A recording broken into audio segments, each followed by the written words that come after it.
घर के अंदर घुसे होंगे।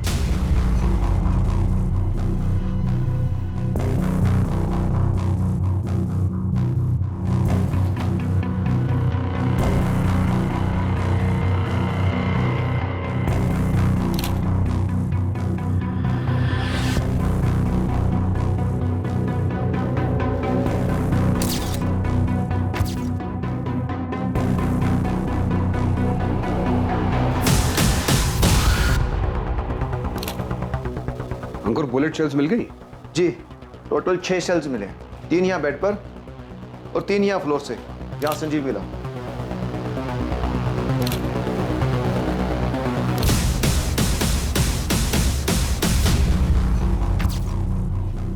सर, दूसरे कमरे में सब कुछ सही सलामत है, किसी सामान को हाथ तक नहीं लगाया गया है। क्योंकि वहां जाने की जरूरत ही नहीं पड़ी होगी। अटैकर्स को पहले से इस बारे में पता था कि लॉकर इस कमरे में।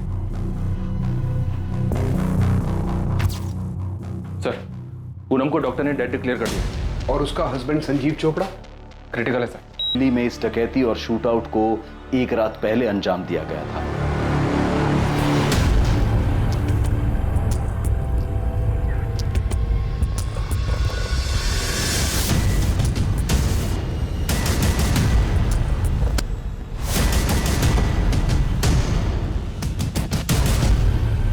कौन है? सबसे पहले अखबार बांटने वाले जुनेद अंसारी को हुआ। डकैती और हत्या की वारदात कभी भी दोहरी हत्या का रूप ले सकती थी। पूनम चोपड़ा मर चुकी थी और उसका पति संजीव चोपड़ा जिंदगी और मौत के बीच झूल रहा था। इस केस में अपराधियों तक पहुंचना पुलिस के लिए बहुत ही मुश्किलों भरा साबित होने वाला था और जल्द ही पुलिस इस केस का दबाव महसूस करने वाली थी। क्या यह मामला पुलिस को उस गिरोह तक पहुंचाने में मदद करेगा जो पूरे शहर में हो रहे अपराधों को अंजाम दे रहे थे? संजीव चोपड़ा से तो बात करना इम्पॉसिबल, कंडीशन क्रिटिकल है। सरवाइव कर पाएगा? कोशिश कर रहे हैं, चांसेस तो है, लेकिन गोली का घाव बहुत गहरा है। 3 गोलियां लगी हैं, एक गर्दन के पास, दूसरी हार्ट के नजदीक और तीसरी सीधा हार्ट। स्पॉट पे डेथ हो गई। कोई सेक्सुअल असॉल्ट? नहीं। रॉबरीज भी सरदर्द बन गई हमारे लिए। सर, संजीव एक रियल एस्टेट कंसल्टेंट है। साकेत के सुदर्शन बिजनेस सेंटर में उसका ऑफिस है। पिछले 5 सालों से चला रही है, सब खुद के दम पे शुरू किया है। A self made man. और उसकी वाइफ पूनम चोपड़ा? सर, उसका ब्यूटी पार्लर है नीलम एनक्लेव में। पिछले 3 सालों से ये सैलून चला रही है, ठीक ठाक ही चल रहा है। 2 ब्रांचेस और हैं। सर, ये संजीव के पेरेंट्स हैं।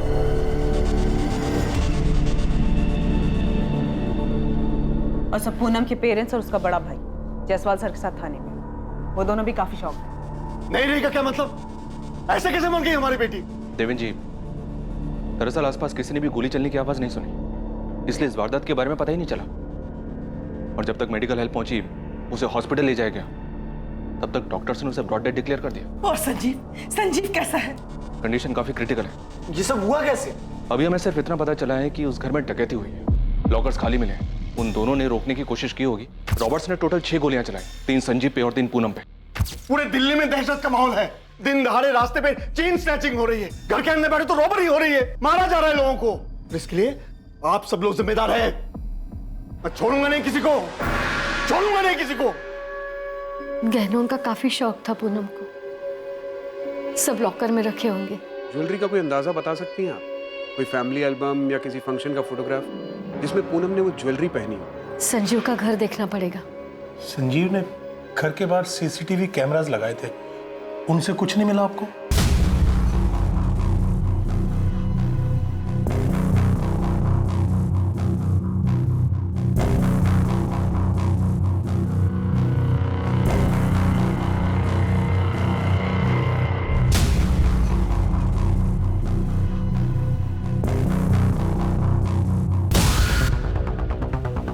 सर, रिकॉर्डर इसी जगह पर होगा सर। रॉबर्ट सीसीटीवी रिकॉर्डर भी साथ ले गए? देखा हमने, 3 सीसीटीवी कैमरास लगे हैं। रॉबर्ट्स किचन की ग्रिल तोड़कर घर में घुसे, वहां भी सीसीटीवी कैमरा था, लेकिन उसके वायर्स काट दिए गए। वो अपने साथ सीसीटीवी रिकॉर्डर भी ले गए। देखिए, हम सेम मोडस ऑपरेंडी वाली रॉबरीज का पता कर रहे हैं। शायद आप लोगों के बेटे के घर में उन्हीं में से कोई घुसा। धनीराम जी, शायद आप कुछ जानते हैं। आपको कुछ बताना है? कुछ जानते हैं आप? जी मैं जानता हूँ ये किसने किया है। किसने? तुम कुछ जानते हो मनोज? सर मुझे पहले ही आप लोगों के पास आ जाना चाहिए था। मतलब ये प्लेन रॉबरी मर्डर नहीं है? तुम जानते हो कि ये किसने किया है? जानता हूँ सर। किसने किया है? सर ये बल्लू ने किया है। कौन बल्लू? सर बलराम जलोटा, मेरी छोटी बहन उषा का बेटा है। क्रिमिनल है सर, वो पहले भी संजीव को धमका चुका है। 15 लाख रुपए? किस बात के बल्लू? मेरा मुंह बंद करने के लिए फरीदाबाद वाली जमीन जो तुम्हें मिली है ना, वो डिस्प्यूटेड है और तुम नहीं चाहोगे कि उस पे मैं कोई सवाल खड़ा करूं। तुम बाहर में जाओ बल्लू, मैं एक दमड़ी भी नहीं दूंगा। सोच लो संजू, तुम्हारा काम ना बहुत अच्छे से चल रहा है और वो भाभी का क्या बोलते हैं ब्यूटी पार्लर, वो भी अच्छे से चल रहा है। तो 15 लाख कोई बड़ी रकम नहीं है। और हाँ, कह के जा रहा हूं और लेके भी जाऊंगा। और हाँ, नहीं मिला ना तो कोई बात नहीं, तुमको पता है ना कि मेरे ऊपर पहले से 2 मर्डर चार्जेस हैं। केस में बल्लू का नाम आया था, हमने तभी उसे अपने घर से निकाल दिया था। 1 साल हो गया, ना उससे देखा है ना उससे बात की। मैं क्या करूं? वो बार बार संजीव को धमकी दे रहा है। भैया इसके पहले वो कुछ और करे, आप मेरी बात मानिए, आप पुलिस के पास जाइए। बल्लू मेरा बेटा ही नहीं है, मैं नहीं मानती हूं उसे अपना बेटा। अपने घर का लड़का अपने ही घर में ऐसा डका डाल रहा है। थाने चल, अब कंप्लेंट करने के अलावा और कोई चारा नहीं। नहीं पापा, उसने धमकी दे रखी है। अगर हम पुलिस को बताएंगे तो मुझे या फिर आपको मार डालेगा। आप तो जानते हो बल्लू कैसा है। तो क्या करेगा तू? उसे देगा 15 लाख रुपए। तू अभी के अभी मेरे साथ पुलिस स्टेशन चल। चल सर, 3 हफ्ता पहले हमने इस बलराम के नाम पर मयूरपुरी पुलिस स्टेशन में शिकायत भी दर्ज की थी। बलराम उर्फ बल्लू की सारी डिटेल्स और अपनी बहन का एड्रेस भी दीजिए हमें। संजीव चोपड़ा? मतलब तुम ये कह रहे हो कि तुम्हारे जीजा ने तुम्हारी बहन का मर्डर किया है? इसके पीछे वही है सर। सर पूनम को डर था कि संजीव उसे मारने की प्लानिंग कर रहा है। क्या कह रही हो पूनम? संजीव तुझे मारना चाहता है? हाँ मनोज, मुझे उसकी आंखों में दिख रहा है, कुछ समय से कुछ ज्यादा ही अच्छा पेश आ रहा है और मुझे पूरा यकीन है कि उसके दिमाग में कुछ ना कुछ जरूर चल रहा है। अभी तो बहुत सारी अपॉइंटमेंट्स है संजीव, पॉसिबल नहीं हो पाएगा। पूनम, अपॉइंटमेंट्स तो रोज ही रहेंगे यार। एक काम करते हैं, आज पिक्चर चलते हैं और डिनर भी बाहर ही करेंगे। अब आज तो पॉसिबल नहीं हो पाएगा। मैं खुद नहीं जाता, मैं आता हूँ 15 मिनट में, तुम तैयार रहना बस। समझा करो डार्लिंग यार, आज मूड है यार। मनोज, मुझे लग रहा है कि संजीव कुछ तो प्लान कर रहा है, मारना चाहता है वो मुझे। आई एम डैम श्योर कि बाहर उसका कोई अफेयर चल रहा है। देखो मनोज, तुम संजीव का नाम ले रहे हो इसलिए मैं तुम्हें दोबारा बोल रहा हूँ। संजीव की कंडीशन काफी क्रिटिकल है, 50% ही चांसेस हैं कि वो सर्वाइव कर जाए। सर ये बात आपने मुझे पहले भी बताई, लेकिन मैं जो कह रहा हूँ ये बात मुझे पूनम ने बताई है। सर ये रॉबरी नहीं हो सकती, सीसीटीवी रिकॉर्डर गायब है। संजीव का काम है सर, ये पूनम को मारना चाहता था वो। सर मैंने तो पूनम से कहा था कि चल के पुलिस में कंप्लेंट कर दे। तो फिर तुमने कंप्लेंट क्यों नहीं की? सर मुझे वक्त ही नहीं मिला। अभी 1 हफ्ते पहले हमारी बात हुई दशहरे पर, हम मिलकर बैठकर बात करने वाले थे इस बारे में, लेकिन उससे पहले ही ये सब। तुम्हारे पेरेंट्स इस बात को जानते हैं? सर मुझे नहीं लगता, क्योंकि मैंने नहीं बताई ये बात। और अब ये सब देखकर लग रहा है कि पूनम ने भी माँ बाबा से ये सब बात नहीं कही होगी। क्या ये रॉबरी के दौरान हुई हत्या नहीं थी, जैसा कि दिल्ली में अनियंत्रित रूप से हो रहा था? संजीव की तरफ से उसके पिता का यह कहना था कि इस घटना का जिम्मेदार संजीव का कजन, उसकी बुआ का लड़का बलराम जलोटा उर्फ बल्लू था, जिसका पहले से ही क्रिमिनल बैकग्राउंड था। वहीं दूसरी तरफ पूनम के भाई मनोज का कहना था कि संजीव ने ही पूनम को मरवाया है।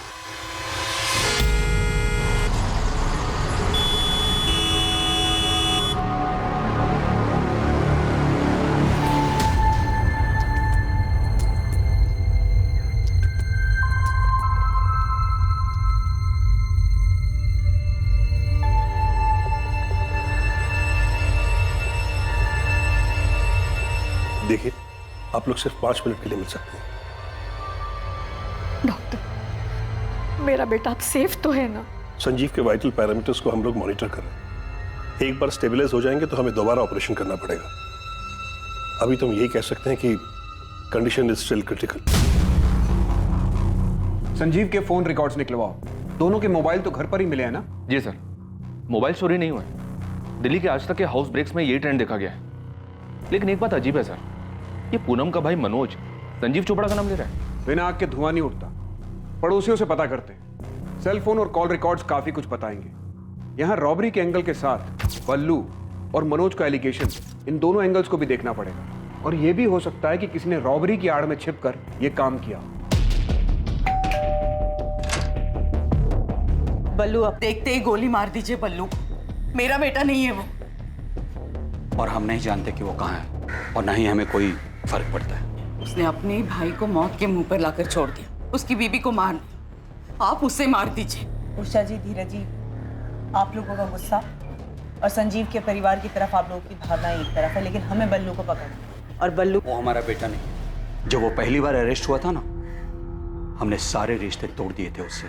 बलराम जलोटा और बल्लू के नाम से कुछ 1 महीने पहले हमारे यहाँ कंप्लेन दर्ज हुई है। कंप्लेनेंट उसका कजन संजीव और उसके पिता धनीराम है। सर, संजीव और उसकी वाइफ पूनम के बारे में तो सुना ही होगा आपने। हाँ आरती, पता चला। पर बल्लू गाजियाबाद में एक मर्डर चार्जेज में अंडर ट्रायल था। इसी साल मार्च में उसकी बेल हुई थी। संजीव के कंप्लेन पर हमने इन्वेस्टिगेशन शुरू की। जिस नंबर से बल्लू से धमकियां देता था वो स्विच ऑफ आ रहा था और उसका एड्रेस भी फर्जी निकला। हम यहीं तक पता कर पाए, फिर भी बल्लू का लेखा जोखा ले देकर गाजियाबाद के सेंट्रल जेल तक ही गया, पर उसका कोई पता ठिकाना नहीं। इस तरह का कांड करके वो कहाँ भागा होगा, ये तो अब जाके पता लगाना पड़ेगा। सर, आपको जितनी डिटेल्स मिली है हमें भेज दीजिए। श्योर। संजीव जी और पूनम के बीच अनबन, ये कैसा सवाल है? उनके घर में चोरी हुई है और इसका और उसका क्या दीदी जी, आप उनके पड़ोसी हैं, आप उन दोनों को अच्छे से जानती होंगी। उनकी शादी को 5 साल हो गए। मैं बस ऐसे ही पूछ रहा हूँ उनके बारे में, उनके आपसी रिश्ते के बारे में। क्या कोई अनबन थी दोनों के बीच? जहाँ तक मैं जानती हूँ, संजीव और पूनम एक दूसरे के साथ काफी खुश थे। यहाँ तक उनकी शादी को 5 साल हो गए थे, पर उनका कोई बच्चा नहीं था। तो एक बार मैंने खुद ही सामने से उनसे पूछ लिया। You know what, प्रीति, मैं और संजीव हम दोनों ही बहुत एम्बिशियस हैं। मैं पूरे शहर में अपने ब्यूटी पार्लर की एक चेन शुरू करना चाहती हूँ, और मेरी इस एम्बिशन को पूरा करने के लिए संजीव हर वक्त मेरे साथ खड़ा है। पूनम, ऐसा तुम मानती हो, पर ज्यादा देर होगी ना तो। देर वेर से पड़ोसियों और फैमिलीज को लगती है प्रीति, मेरे और संजीव के लिए तो बिल्कुल भी नहीं। इनफैक्ट पिछले महीने ही मेरी ब्यूटी पार्लर की 3rd ब्रांच ओपन हुई, और ऐसे 3 ब्रांचेस मुझे और चाहिए दिल्ली में और बाहर भी। रही बच्चे की बात तो यार सब बाद में देखा जाए। पूनम और संजीव की लव मैरिज थी, और सच कहूँ तो मैंने दोनों के बीच कभी अनबन नहीं देखी और कभी उन्हें झगड़ते हुए भी नहीं देखा। दोनों मॉडर्न कपल थे, एम्बिशियस। देख नदी, ये है बलराम जलोटा और बल्लू। आपने बताया था मैडम, इसने गाजियाबाद में 2 मर्डर किए थे। हाँ, केस अंडर ट्रायल है। ये बल्लू संजीव की बुआ का लड़का है। नदीम, तू काम पे लग जा, इस बल्लू को ढूंढ के निकाल। बुलेट एक ही टाइप की है, लेकिन दोनों अलग अलग गन से चली। तुम बोल रहे हो कि 2 गन्स यूज हुई है, पर दोनों गन्स एक ही मेक की है। बिल्कुल सही राठौर, एक जैसी 2 गन।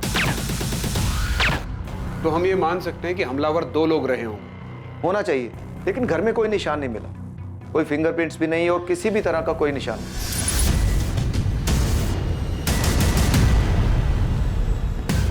हमलावरों ने ग्लव्स पहने होंगे, इसलिए ना घर पे कुछ निशान मिला, ना उस किचन ग्रिल पे कुछ मिला जहां से वो लोग अंदर घर में घुसे। .25 कोलेट गन यूज हुई। काफी कॉमन गन है। हाँ, कई सारी गैंग्स इसे यूज करती हैं और ग्रे मार्केट में भी बिना लाइसेंस के बड़े आसानी से मिल जाती है।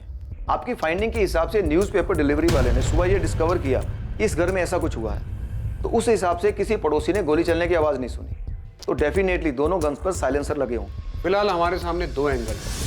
पहला एंगल संजीव का कजन बलराम जलोटा उर्फ बल्लू, जो ऑलरेडी क्रिमिनल है, और दूसरी पूनम का भाई मनोज बता रहा है। दोनों इंटरनल एंगल्स हैं, घर से जुड़े हुए। हम ये भी सोच रहे हैं कि इस सब से परे ये किसी गैंग का काम हो सकता है। क्राइम का मोटिव इंटरनल हो सकता है, लेकिन सीन ऑफ क्राइम से ऐसा लगता है जैसे किसी हिस्ट्री शीटर्स की इसमें इन्वॉल्वमेंट। किसी पुराने हिस्ट्री शीटर से बात करके देखो, वो इस क्राइम सीन को अच्छे से रीड कर सकता है। क्या कान भरे हैं तुम लोगों ने पुलिस के? उधर हॉस्पिटल में संजीव की माँ संजीव के लिए परेशान है, संजीव क्रिटिकल है, और तुम लोग कह रहे हो कि मेरा बेटा तुम्हारी बेटी को मारना चाहता था। अगर संजीव पूनम को मरवाना ही चाहता था तो वो अपने ऊपर गोलियां क्यों चलवाता? और ये मनोज, दिमाग खराब हो गया इसका, कुछ भी बके जा रहा है। पूनम ने मुझे ये बात खुद बताई थी कि डर है उसे कि संजीव उसे मारना चाहता था। क्या डर? क्यों डर रही थी पूनम? क्योंकि संजीव का अफेयर चल रहा था। मनोज, मुझे लग रहा है कि संजीव कुछ तो प्लान कर रहा है, मारना चाहता है वो मुझे। I'm damn sure कि बाहर उसका कोई अफेयर चल रहा है। अफेयर चल रहा है? किसके साथ? अभी तो नहीं जानती, पर बहुत जल्दी जान जाऊंगी। कैसे? पता करवा रही हूँ मैं, पर इतना तो यकीन है कि संजीव अंदर ही अंदर कुछ तो प्लान कर रहा है। क्या पता कर रही थी पूनम? उसे क्या मिला? उसने सबको बताया क्यों नहीं? बोलो। अरे मिलता कैसे? ये सब तो उस बल्लू का क्या धरा था? वो मेरे बेटे को धमका रहा था और इस बात को पूनम अच्छी तरह से जानती थी। अगर पूनम को किसी बात से डर लग रहा था तो वो सिर्फ तुझे कहकर ही चुप क्यों हो गई और किसी से क्यों नहीं कहा? यही बात तो मैं पूछ रहा हूं उससे। मुझे नहीं पता कि उसने किसी और से ये बात क्यों नहीं कही। अभी 1 हफ्ते पहले दशहरे के दिन मेरी उससे बात हुई थी। अब मैं इतनी बड़ी बात खुद से झूठ तो नहीं कहूंगा ना पापा। तो क्या हम बल्लू की बात निकालकर झूठ बोल रहे हैं? पूनम भी अच्छी तरह से जानती थी कि बल्लू संजीव को धमका रहा है। हमने उसकी पुलिस कंप्लेंट भी की थी। सर एक कड़ी मिली है, जितेंद्र प्रसाद नाम है, अभी तिहाड़ जेल में है। ऐसे ही सिमिलर केस में कन्विक्ट हुआ है, रॉबरी कम मर्डर। जेल एसपी को इन्फॉर्म करो, मुझे अभी जितेंद्र प्रसाद से बात करनी है। आधे घंटे में पहुंच रहा हूँ। ओके सर, मैं मैसेज भिजवाती हूँ।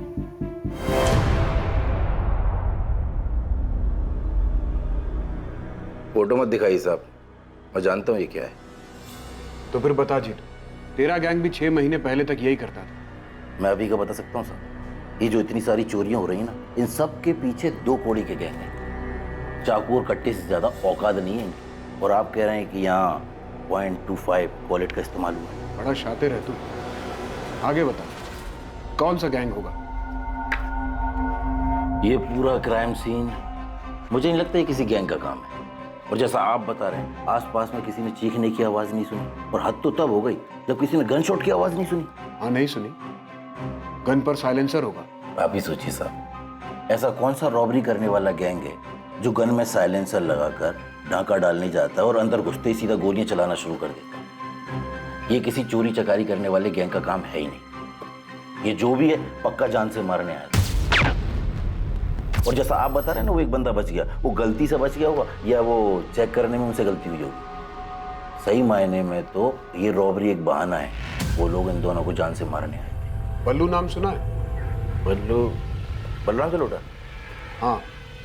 कहाँ मिलेगा? पिछले 6 महीने से अंदर हूँ साहब। ताज़ा अपडेट तो पता नहीं है, लेकिन हाँ शायद गाजियाबाद जेल में बंद है वो। वहाँ से तो बेल पे निकला था। फिर तो आप ही जानो साहब। वैसे ये कांड बल्लू ने किया? हाँ, ऐसी इन्फॉर्मेशन है हमारे पास, क्योंकि इस कांड में जो बंदा बुरी तरह से इंजर्ड हुआ है वो बल्लू का कजन है। मैंने पहले ही बोला था, ये आपसी रंजिश का मामला है। किसी गैंग का इसमें कोई हाथ है ही नहीं। धीरे धीरे अब ये साफ हो रहा था कि ये रॉबरी, ये शूट आउट, पूनम चोपड़ा की हत्या और संजीव चोपड़ा को जख्मी हालत में मरा हुआ समझकर छोड़ना कोई नॉर्मल रॉबरी या शूट आउट नहीं हो सकता था। क्या पूनम का डर कि संजीव उसे मारना चाहता था वाकई में सच था, या फिर ये शूट आउट बल्लू की धमकी का नतीजा था? इस केस में अब कुछ चौंकाने वाले खुलासे होने वाले थे। सर, मैं पूनम का पार्लर मैनेज करती हूँ। वो मुझसे कभी भी अपनी पर्सनल लाइफ डिस्कस नहीं करती थी। कुछ तो सुना होगा तुमने। अच्छा, कभी कुछ सेंस किया तुमने कि वो अपने पति से किसी बात को लेकर डर रही है? मैं कैसे सेंस करती? मुझे फोन पर पूनम की बातें सुनने का कोई शौक नहीं था। हाँ, इतना समझती हूँ कि पूनम ने पार्लर में काफ़ी पैसा इन्वेस्ट किया था और वो नई ब्रांचेस भी खोल रही थी। मैं आपको इतना बता सकती हूँ कि वो अपना पार्लर बिजनेस में फ्यूचर पता करने के लिए कुछ लोगों से मिल रही थी, उनसे बातें कर रही थी। किससे बात करती थी वो? एक टैरो कार्ड रीडर है, पूनम हमेशा उसके पास जाती थी। Tarot card reader? हाँ, वो कार्ड देखकर किस्मत के बारे में बताते हैं ना, ऐसा ही कुछ।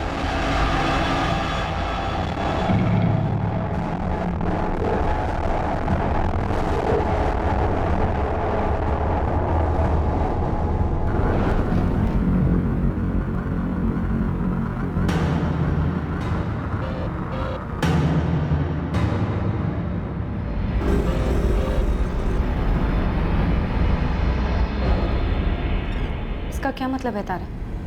पूनम, तुम किसी बात को लेकर परेशान हो? किसी बात की वजह से कोई मनमुटाव या झगड़ा चल रहा है ना? तारा भदौरिया नाम है उसका, टैरो कार्ड रीडर है। इसका फोन नंबर एड्रेस है तुम्हारे पास? पूनम के फोन रिकॉर्ड में भी दिख रहा है। उसकी रेगुलरली बात होती रही है तारा भदौरिया से। तो उसका एड्रेस और फोन नंबर मुझे भी मिला है। फोन नहीं कर रहा हूँ, सीधा फेस टू फेस जाके बात करता हूँ। संजीव के फोन रिकॉर्ड्स में कुछ खास? कुछ सस्पिशियस नहीं मिला सर। संजीव की अपने पेरेंट्स, अपनी वाइफ पूनम और कुछ दोस्तों से बात होती थी। पर हाँ, पूनम के कॉल रिकॉर्ड में बहुत सारे नंबर मिले हैं। जाहिर सी बात है, एम्बिशियस थी, अपने बिजनेस को बढ़ाना चाहती थी। रियल एस्टेट कंसल्टेंट है संजीव चोपड़ा। एक नंबर से तो काम नहीं चलता होगा उसका, जरूर उसके पास कोई दूसरा नंबर भी होगा। सर, मैं दूसरे नंबर का पता कर रही हूँ। वैसे संजीव ने अपने ऑफिस में भी सीसीटीवी कैमरास लगवाए थे, मैंने उसके फुटेजेस मंगवाए हैं।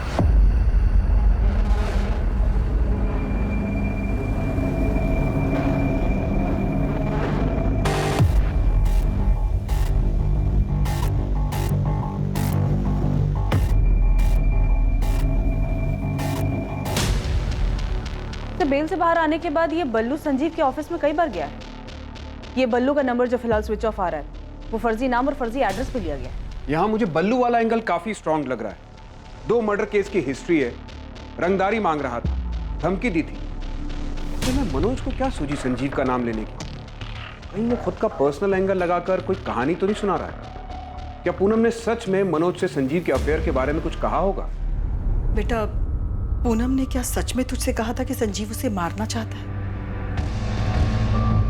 नहीं माँ, मैंने जानबूझकर बोली ये बात क्योंकि मुझे अच्छा नहीं लग रहा कि घर में चोरी हुई, मेरी बहन मर गई और वो संजीव बच गया। जब पूनम ने मुझे ये बात बताई थी तो मुझे अजीब लगा था, और अब और अजीब लग रहा है जब मेरे माँ बाप मुझ पे ही शक कर रहे हैं। अरे आप लोग ही बताइए, मैं झूठ क्यों बोलूंगा और मैं जानबूझकर इन्वेस्टिगेशन को गलत दिशा क्यों दूंगा? लेकिन बेटा, पूनम ने ना मुझसे कुछ कहा ना तेरे पापा से। अब उसने कुछ नहीं बताया तो मैं क्या करूं माँ? और कसम से माँ, मुझे भी कुछ दिन पहले ही बताया उसने, और हो सकता है कि वो तुम्हें बताने वाली हो, लेकिन उससे पहले ये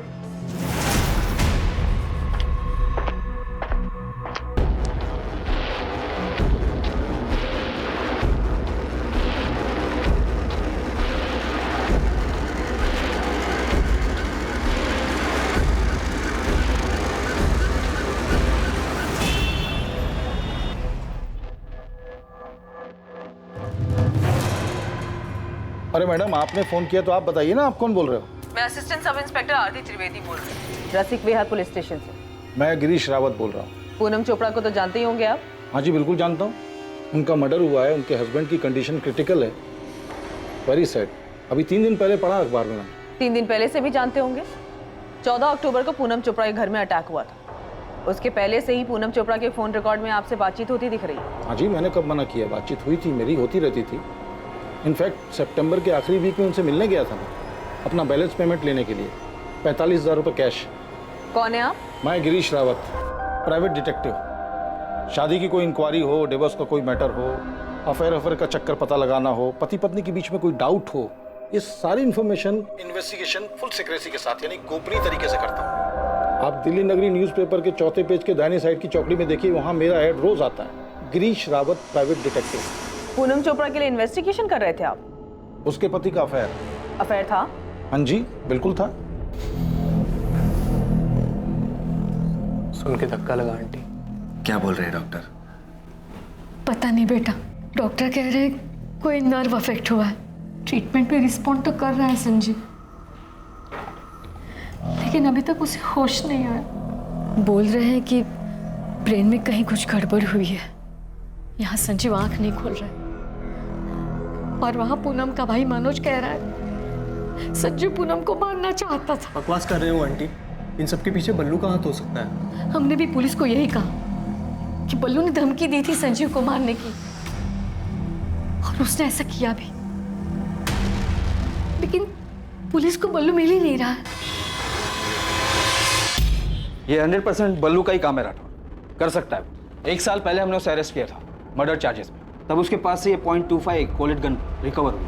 हमारे केस में ये मर्डर वेपन था, और बल्लू ने ये गन उस्मान शेख से खरीदी। शूट कर रही है आपके हाथ में बल्लू भैया, शूट करने के लिए एकदम मक्खन है ये। .25 बुलेट। दोनों को मारना है उस्मान? ट्रायल करके देख लो।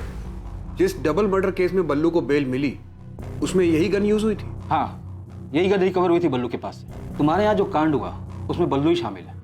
उसने संजीव से कुछ पैसे वैसे मांगे थे, संजीव ने नहीं दिए होंगे। गलती हमारी तरफ से भी हुई है। बल्लू को बेल मिलने के बाद से हर हफ्ते उसकी हाजिरी लगवानी, पर सितंबर के दूसरे हफ्ते के बाद से वो आया ही नहीं। और कैसे कट रही तेरी जिंदगी बल्लू? बस कट रही प्रदीप जी। कुछ सीधा चालू किया या फिर वही उल्टा काम? उल्टा पुल्टा सारे काम एकदम बंद। अभी आजकल वो भाई के साथ वो क्या बोलते हैं, जमीन खरीदने बेचे का प्रॉपर्टी डीलिंग ना, उसके काम में हाथ पैर मार रहा हूँ। उधर भी तू रंगदारी झाड़ रहा होगा। 14 सितंबर को बल्लू आखिरी बार आया था, फिर कांस्टेबल प्रदीप भारती छुट्टी पर गए। बाकी यहाँ पर किसी को ध्यान नहीं आया बल्लू का। और वहाँ मयूरपुरी थाने में संजीव और उसके फादर ने बल्लू की कंप्लेंट कर दी थी, और वहाँ के पीआई गाजियाबाद जेल में इंक्वायरी करे। बात यहाँ तक आई नहीं, और जब मैंने कांस्टेबल भारती से पूछा तो उसने यही कहा कि उसे पहले से ही शक था कि बल्लू किसी एक्सटॉर्शन के जुगाड़ में लगा हुआ है। शरद, मुझे उस गन सेलर उस्मान शेख की डिटेल्स चाहिए। अभी तो हमारे हाथ में नहीं है, लेकिन उस्मान शेख के लिए 1 साल से मेनहंट जारी है। कोई साथी भी था क्या बल्लू का? नहीं, जहाँ तक हमें पता है बल्लू अकेला ही काम करता था। यहाँ तो 2 लोगों के होने के चांसेस हैं। अगर इसमें बल्लू था तो उसके साथ कोई और भी था, क्योंकि गोलियां 2 लोगों ने चलाई हैं। मैं पता करता हूँ, देखते हैं उसके साथ कोई साथी था या नहीं। लेकिन फिलहाल हमें उस्मान शेख को ढूंढना होगा। बल्लू की पुरानी गन तो हमारे पास है, बल्लू दूसरी गन के लिए 100% उस्मान के पास ही गया होगा।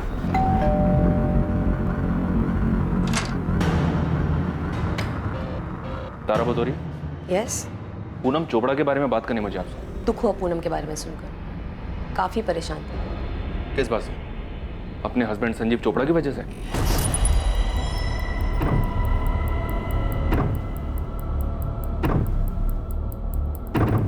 पूनम जानना चाहती थी कि उसके हस्बैंड का अफेयर किस लड़की के साथ था, और ये जानना मेरे लिए चुटकी बजाने के बराबर था।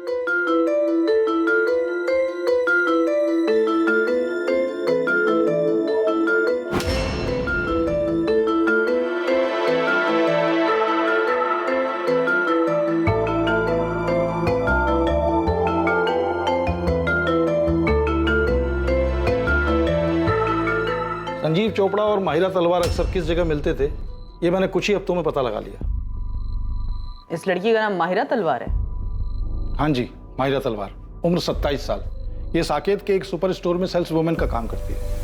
थर्सडे को माहिरा की छुट्टी होती है। इस दिन वो और आपके हस्बैंड दोनों गुरुग्राम के एक होटल में मिलते हैं। बाकी फ्राइडे टू वेडनेसडे कॉफी पे मिलते हैं रोज। ये सब कब से चल रहा है उन दोनों के बीच? देखिए, साथ में सिर्फ कॉफी ही नहीं पीते, फिजिकल रिलेशन भी है। और ये सब रातों रात नहीं होता। मेरे ख्याल से कम 1 साल से साथ में है। मतलब संजीव मुझे धोखा दे रहा है ना? संजीव और माहिरा के बारे में मुझे जो कुछ मालूम पड़ा, मैंने सब कुछ पूनम को बता दिया। हाँ, एक बात और, रौनक विहार में माहिरा अकेली रहती है, 1 BHK अपार्टमेंट। लेकिन संजीव के फोन रिकॉर्ड में तो हमें इस माहिरा का नंबर नहीं मिला। 4440981 संजीव का दूसरा नंबर। पूनम ने अपने भाई से कहा था कि उसे डर है कि संजीव उसे मारने का प्लान कर रहा है। ये बात तुम जानते थे? जी, वो अपने हस्बैंड को लेकर काफी परेशान थी। उसका हस्बैंड उसे जान से मारना चाहता था, इसलिए उसने ये खुलकर कहा था आपसे? क्या संजीव उसे मारना चाहता था? हाँ, अभी आपने ही तो कहा कि वो संजीव को लेकर काफी परेशान थी, उसके अफेयर की वजह से। नहीं इंस्पेक्टर, मैंने आपसे ये कहा कि मैं ये जानती हूँ कि पूनम अपने हस्बैंड को लेकर परेशान थी, लेकिन मैं ये बिल्कुल नहीं जानती थी कि संजीव उसे मारना चाहता था। तो फिर आप और क्या जानती हैं? मैं ये तो नहीं जानता कि ये सब हुआ कैसे, पर आप उल्टा कह रही हैं। मैं आपकी बात मान लेता अगर आप ये कह दी कि पूनम अपने हस्बैंड को मारने का प्लान बना रही थी। क्या पूनम भी अपने हस्बैंड को मारने का प्लान बना रही थी? देखिए इंस्पेक्टर, मुझे कोई अंदाजा नहीं है कि संजीव पूनम को मारना चाहता था। मैं बस इतना जानती हूँ कि पूनम संजीव से बहुत परेशान थी और वो उसको सबक सिखाना चाहती थी। उसे जान से मारकर? ये मैं नहीं जानती। मैं बस ये जानती हूँ कि पूनम अपने हस्बैंड को तकलीफ पहुंचाना चाहती थी।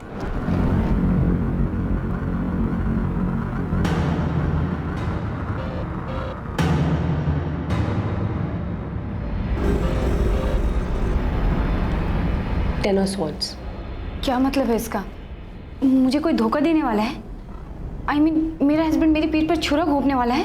पूनम, तुम हमेशा पहले अपने पार्लर बिजनेस के बारे में पूछते थे, लेकिन अब ऑल ऑफ अ सडन तुम्हारे संजीव के बीच में सब ठीक है ना? धोखा दे रहा है वो मुझे तारा।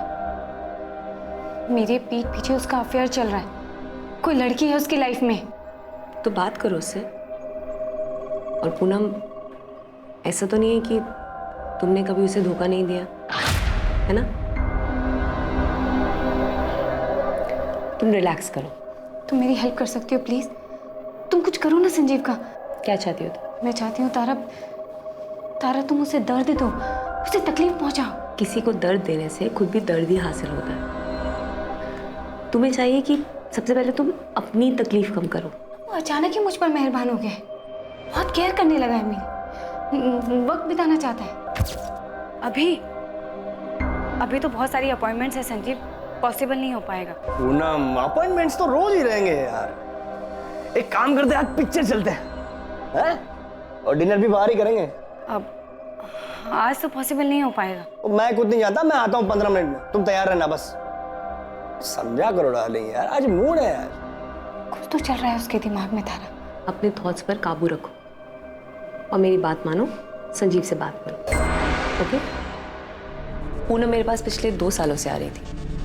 और पहले हमेशा वो अपने बिजनेस के बारे में ही बात करती थी, लेकिन फिर अचानक सब बदल गया। तो मतलब पूनम अपने हस्बैंड को मारना चाहती थी?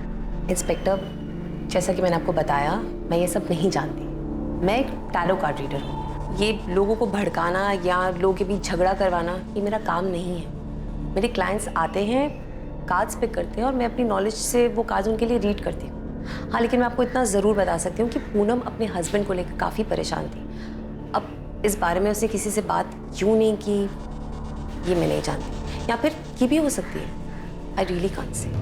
हाँ, पूनम मारना चाहती थी अपने पति को, लेकिन ये जो हुआ है ये पूनम ने करवाया है, ये मुझे नहीं पता। पर पूनम ने तो यही कहा था ना कि वो अपने पति से छुटकारा पाना चाहती थी। नहीं नहीं नहीं नहीं, मुझसे ऐसा नहीं कहा। मुझसे तो सिर्फ हेल्प मांगी थी। कैसी हेल्प? कुछ था उसके दिमाग में, कोई आइडिया, बस उसी को पूरा करने की हेल्प मांग रही थी मुझसे। दिल्ली के गौतम नगर के एक घर में लूट। चांद विहार में लूट के वक्त लुटेरों को रोकने की कोशिश में घर का एक आदमी मारा गया। मयूर विहार में। पूनम जी, आप मुझसे क्या चाहती हैं ये बताइए। गिरीश जी, मुझे अपने पति से छुटकारा पाने के लिए आपकी हेल्प चाहिए। देखिए, आप घबराइए मत, सब कुछ रॉबरी जैसा ही लगेगा। पूनम जी, देखिए ये मेरा काम नहीं है। आपने अपने हस्बैंड के बारे में जानकारी चाहिए, मैंने आपको दी।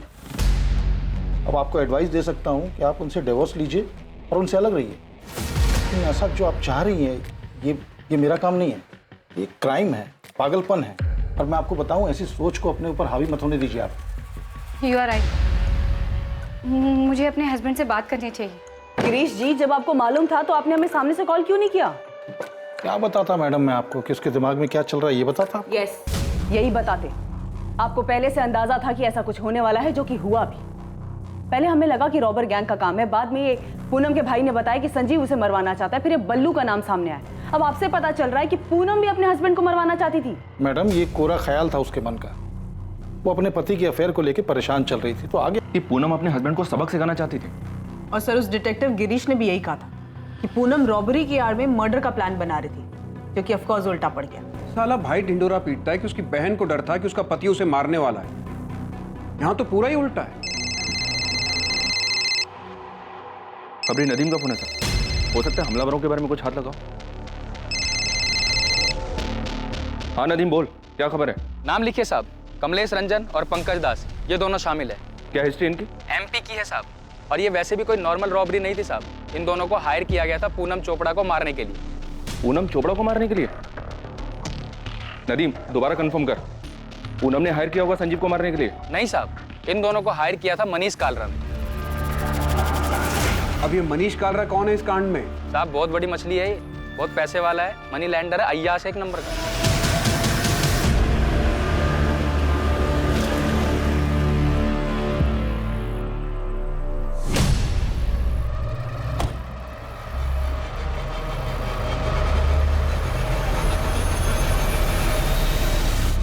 प्लान रेडी समझिए मनीष सेठ, बस आप फाइनल कीजिए कि कब, कैसे और कहाँ मारना है आपकी इस पूनम चोपड़ा को। जैसे मारना है मारो, लेकिन तड़प तड़प के मरनी चाहिए, इतना याद रख।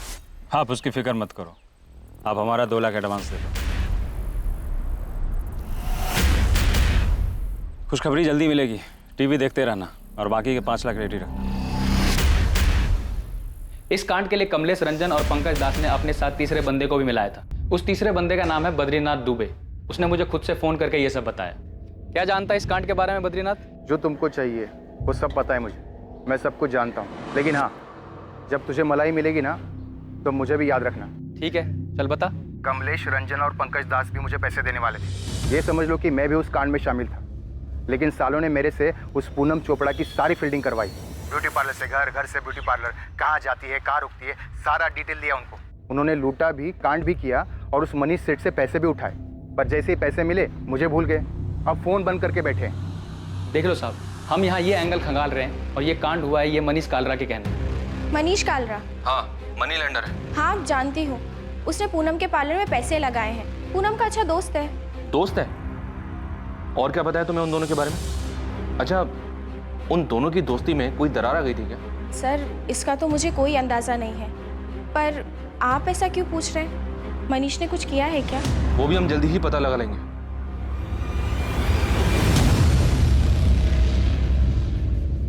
सबसे पहले इस क्राइम का शहर में हो रही बाकी लूट और रॉबरी जैसा ही लगना, उसके बाद संजीव चोपड़ा पर शक, फिर पूनम के खुद मास्टरमाइंड होने की संभावना का सामने आना, जहां उसके ही इशारों पर कराए गए अपराध में वो खुद ही निशाना बन गई। और अब सामने आया मनीष कालरा का नाम, पूनम का दोस्त जो हमेशा के लिए उसे रास्ते से हटाना चाहता था। क्या इन दोनों एंगल्स में कोई सच्चाई थी?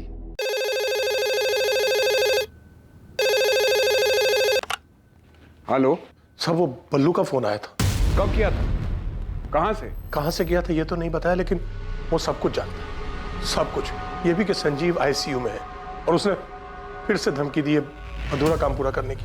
हेलो, कहा मामा? संजीव के पास नहीं हो क्या? बल्लू? चलो अच्छा है, आवाज से पहचान लिया मामा ने। मेरे भाई के घर से मुझे बस 2 लाख कैश और चुटुर पुटुर में 1.5 लाख की ज्वेलरी मिली है, पर जान बचाने के लिए उसे तो 15 लाख देने थे। सुना है अभी भी सांसें चल रही हैं उसकी। बल्लू कहाँ है तू? आपके पीछे खड़ा हूँ मामा। बस इतना समझ लो कि बहुत सांसें खींच ली हैं संजीव ने। अब और जीना है उसको तो मुझे पैसे दे दो, देर नहीं हुई अभी, वरना कब कितना खून पानी ऊपर नीचे होता है उसका हर खबर मिलती है मुझे। 1-2 पाइप निकाल दूंगा, पूरा ऊपर पहुंच जाएगा। बल्लू, बल्लू सर, ये इसी नंबर से कॉल आया था। आप फिक्र मत कीजिए धनीराम जी, संजीव के लिए कांस्टेबल लगा रहा हूं यहाँ।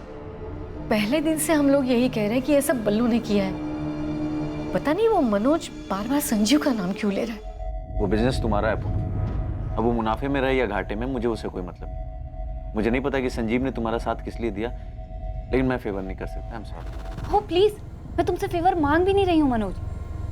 मैं सिर्फ पापा जी के गुरुग्राम वाले फ्लैट की बात कर रही हूँ। हाँ तो वो फ्लैट मेरे नाम पर है। हाँ है तो, उसमें मेरा भी हिस्सा है। शायद तुम भूल रही हो, उस फ्लैट के हिस्से के बदले में पापा जी से तुमने बहुत पैसे ले लिए और शायद बर्बाद भी कर दी। मेरे सिर्फ एक केस करने की देर है मनोज, समझे? तो डिस्प्यूटेड प्रॉपर्टी हो जाएगी वो, और उसमें मेरा भी शेयर है, शायद तुम भूल रहे हो। हाँ तो तुमने अपने शेयर के बदले में कैश ले लिया है ना। मनोज मुझे सिर्फ पैसे चाहिए, एनी हाउ जरूरत है मुझे। अब चाहे तुम मार्केट रेट पे 50% कैश दो या फिर फ्लैट बेचकर मुझे पैसे दो। तुम बहुत सेल्फिश हो पूनम। तो तुम्हें भी अपनी छोटी बहन के लिए अपने दिल में थोड़ी सी बड़ी जगह कर लेनी चाहिए।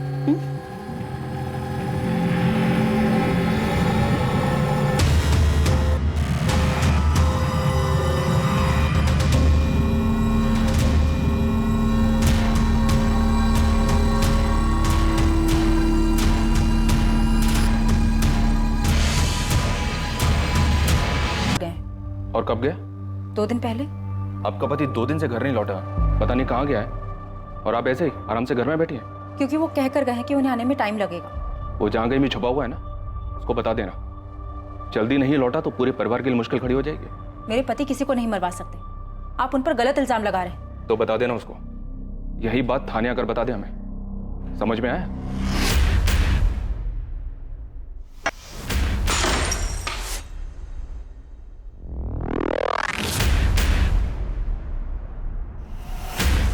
मैं तुम्हें बर्बाद कर दूंगी मनीष, कहीं का नहीं छोड़ूंगी तुम्हें।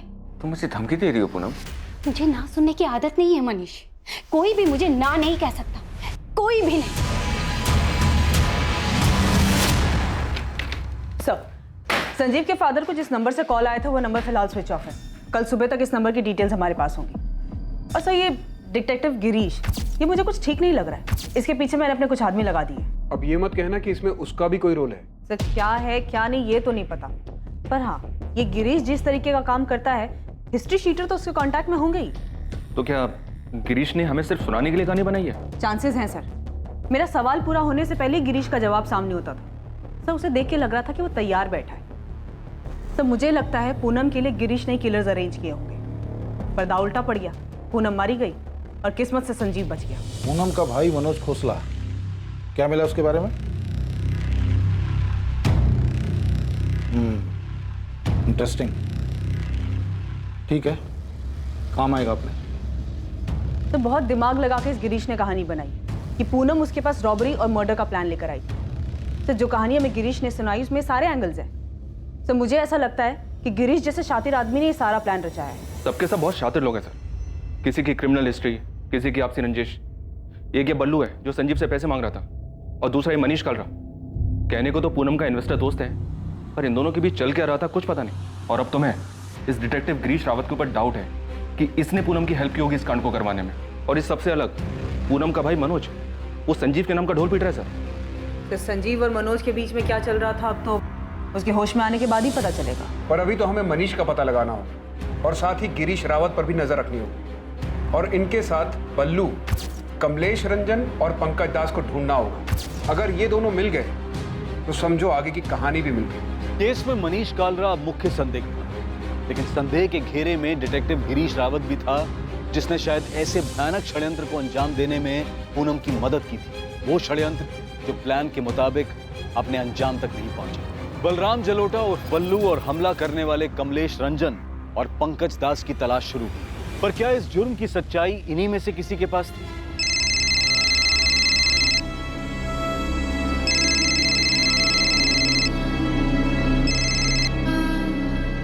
शोएब, मुझे परेशान मत करो।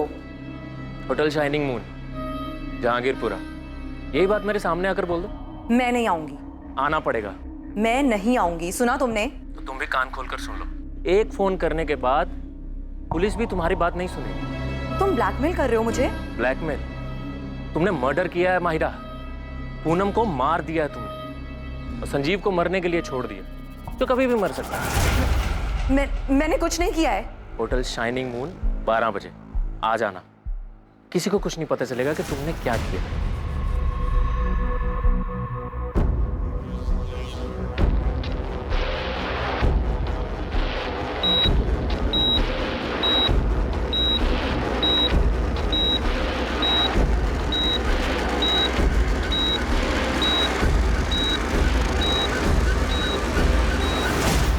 क्या किस्मत ने संजीव चोपड़ा को इसलिए बचा लिया था ताकि वो उस भयानक रात का सच बता सके?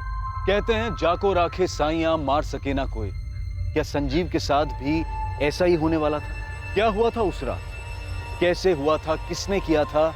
इन सारे सवालों के जवाब हमें मिलेंगे कल रात 11 बजे इस केस के दूसरे और आखिरी भाग में। जय हिंद।